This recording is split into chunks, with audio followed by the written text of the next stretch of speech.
Welcome to the Empire Files. I'm Abby Martin.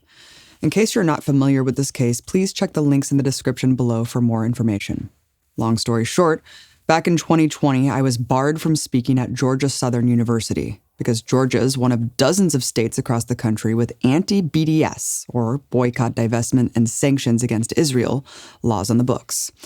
In order to speak there, I was asked to sign a loyalty oath to Israel, pledging to never support or advocate for the BDS movement. As a staunch advocate for Palestinian human rights, I refused to sign the contract. Instead, I filed a lawsuit to sue the state for violating my First Amendment rights, with the hope of getting the law overturned. And in May of 2021, on the heels of another vicious Israeli onslaught in Gaza, Georgia Federal District Court Judge Mark Cohen ruled in my favor.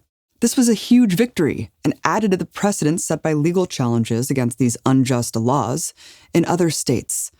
This, of course, outraged the Israeli government, which lashed out on social media and went to work trying to overturn our victory.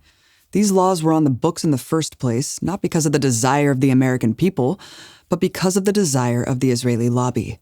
But once a judge deemed Georgia's law unconstitutional, Israeli officials openly worked with Georgia's politicians to request that the law be changed, not repealed. This is not even hidden. Check out how crazy this is. In the actual legislative session, an Israeli government official was present.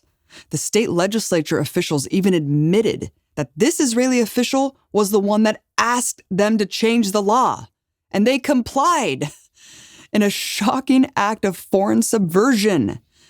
I was completely taken aback by how openly Georgia's politicians were literally acting on behalf of a foreign power to restrict the constitutional rights of American citizens.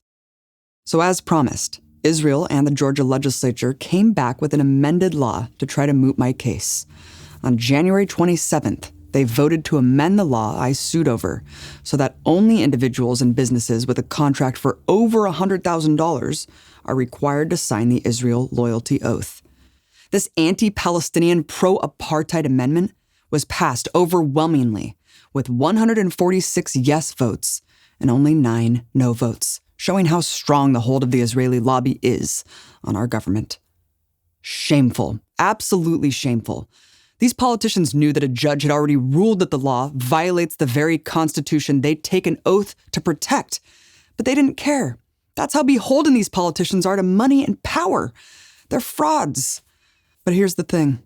The law is still ruled unconstitutional. It is still unenforceable in the state of Georgia.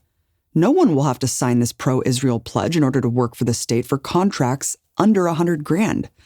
But if any individual or business with over $100,000 in contracts refuses to sign it, it would still be deemed unconstitutional to try to punish them under this law.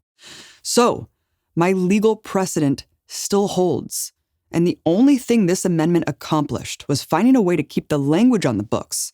Basically a propaganda victory, so Israel can erroneously claim they defeated my lawsuit.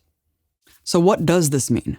While the pro-Israel crew is happy they can claim to have made my lawsuit irrelevant because they stopped the law from being repealed by simply modifying it.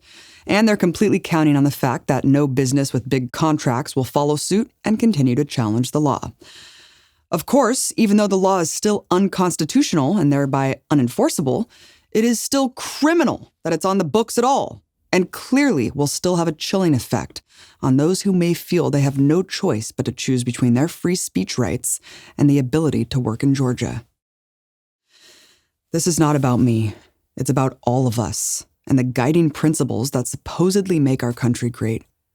For as much as the corporate media and political establishment cry about censorship and free speech, there's barely any discussion about these outrageous laws that exist in more than half the country. The crackdown on Palestine solidarity and pro-Palestine speech is one of the biggest threats to the First Amendment today, and these laws are part of Israel's strategy to criminalize peaceful activity and speech that undermines their legitimacy. When will this country wake up to this egregious assault on our civil liberties? When will Americans become outraged that a foreign government is actually removing our constitutional rights? Amnesty International has become the latest mainstream human rights organization to deem Israel an apartheid state, which was another heavy blow to the Israeli propaganda machine. So let's keep pushing the momentum forward to support the boycott, divestment, sanctions movement. And that means making sure this law is completely struck from the books, not only in Georgia, but everywhere. I'm not giving up on overturning this law in Georgia, and I will be exploring the next legal steps to do so. Because no state or politician can hold back the tide of justice we know is coming for a free Palestine.